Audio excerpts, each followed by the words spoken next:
आपने रासुका लगाई दिसंबर, आपने अखबार में क्या छपवाया कि फंडिंग हुई? आप साबित करो फंडिंग हुई। आपने साबित कर दिया, हम किसी की लड़ाई लड़ेंगे, हम यहाँ से वापस लौट जाएंगे। और आप ना साबित कर पाए, फिर आप बताओ कि आपने इतना बड़ा स्टेप क्यों उठाया। आपने रामप्रीत को कहा कि रामप्रीत ने कोई फंडिंग हुई, रामप्रीत ने अपना गोल्ड लोन लिया, किसी के अकाउंट में पैसे हैं वो फंडिंग के नहीं हो सकते हैं, आपके अकाउंट में भी हो सकते हैं, मेरे में भी हो सकते हैं।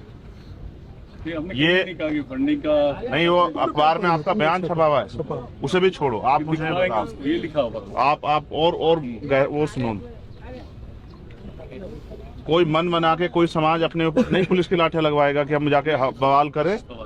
ये एक घटना थी, हो गई, और घटना के रिएक्शन में जो बाकी काम हुआ वो घटना के रिएक्शन का हुआ।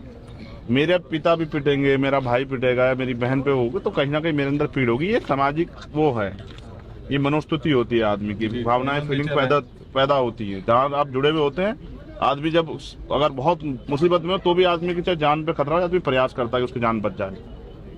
हमें आप लोगों से ये इस तरह की कार्रवाई की उम्मीद नहीं।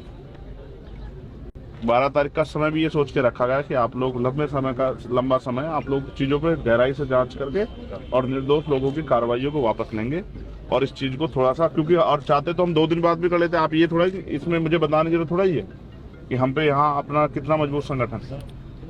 हमने ये समय क्यों लिया? क्योंकि हम भी चाहते थे कि जो आक्रोश पैदा हो रहा है वो थोड़ा सा ठंडा हो जाए।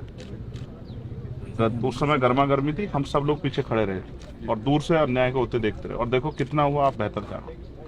कितने लोग पीटे गए, जो पकड़ा गया वो कितना पीटा, आप बेहतर जानो। मैं तो इस काम से बहुत दिनों से उग आया हूँ। हम तो अपना काम जिम्मेदार से करते रहे, समझ गए कि हम हमारे कंधों पर जिम्मेदारी, ठंडा हो जाए फिर हम चलेंगे। लेकिन आप लोगों की तरफ से वो नहीं। ये अच्छी बात है, किसी का मन करे वो उसको बुरा लगा, उसने जाकर ज्ञापन दे दिया, कार्रवाई कर दो, मगर पुलिस को तो सोच के करना है ना। मैं अपने मन से कहने लग जाऊं कि साहब उस पर कार्रवाई कर दो, तो ये तो पुलिस फैसला लेगी ना कि उसका अपराध किया है और उसने अपराध किया है नहीं किया है।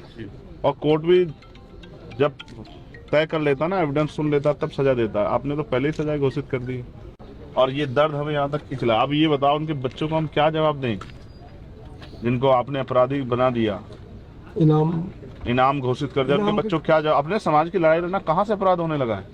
अपने समाज को जागरूक करना कहाँ से अपराध होने लगा है?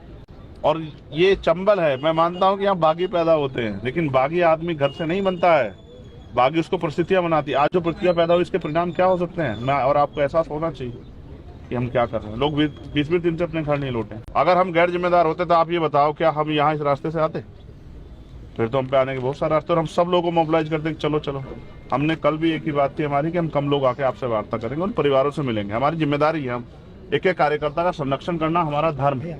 और अगर हम ये नहीं कर सकते, जैसे आप अपने एक कांस्टेबल का संरक्षण करोगे और आप अपने एडमिनिस्ट्रेशन के जितने वो कर्मचारी, चाहे वो हो पटवारी हो, चाहे सेक्रेटरी हो, चाहे वो और कोई हो, आप सबके गार्जियन है। ऐसे ही चंद्रशेखर आजाद अपने कार्यकर्ता और गार्जियन। और इस समाज में, जिस समाज में मैंने जन्म लिया है, मैं तो बहुत दिन से, हमारे यहाँ से तो एकता चली आ रही है। जब इतना अन्याय हुआ तो मैं कैसे सहन करूँ, आप बताओ।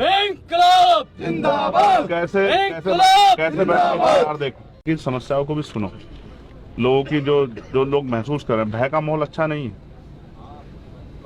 क्या ये अंग्रेजों का गुलाम भारत है जिसमें भय का माहौल हो कि लोग घर से बाहर ना, या लोग छोड़ के भाग जाएं? ये भी एक फैक्ट है जिसका मुझे एविडेंस है जिसके पास, कि भाई एक आदमी अगर गौरव नाम का है या आकाश नाम का, 10 आकाश के यहाँ पुलिस चली गई, तुम तो नहीं हो, तो उसने कहा साहब ये तो वहां से अच्छा, लाओ फिर तुम दो। तो ये पुलिस की छवि के लिए अच्छा नहीं है। ऐसा होता है तो हाँ, तो ऊपर से नीचे तक सबकी छवि खराब। अगर मेरा कोई कार्यकर्ता गलत करेगा तो क्या मेरे ऊपर फर्क नहीं पड़ेगा? और आपका कोई कर्मचारी गलत करेगा तो आप पे फर्क पड़ेगा। इसलिए मैं ये चाहता हूँ, हमारी एक मांग पत्र जो भट्ट जी ने आपको दिया है, दूसरा उन परिवारों से हमारी मुलाकात हो जाए। और हम तो आपसे हाथ जोड़ के रिक्वेस्ट कर सकते हैं भाई। तो सवाल मेरा ये था कि 60 साल के बुजुर्ग हैं गिरिराज सिंह जी, और जो मौके पे केवल ज्ञापन के लिए आए थे, जहां बच्चों ने, अगर किसी ने कोई गलती की तो आप उसमें फुटेज में देख सकते हैं कि वो डंडा लेके बच्चों को मार रहे हैं आपकी मौजूदगी में। तो सर, उनको बिना जांच के इंटेंशनली जेल भेजना संगीन धाराओं में उनके खिलाफ भी हुआ आपका। बस एक तो ये चीज पिंच होती है सोसाइटी को कि 60 साल का बुजुर्ग क्या वहाँ उपद्रवियों की श्रेणी में आपने चिन्हित कर दिया और उसे तुरंत जेल भेज दिया। निष्पक्ष निस्वार्थ की कहां से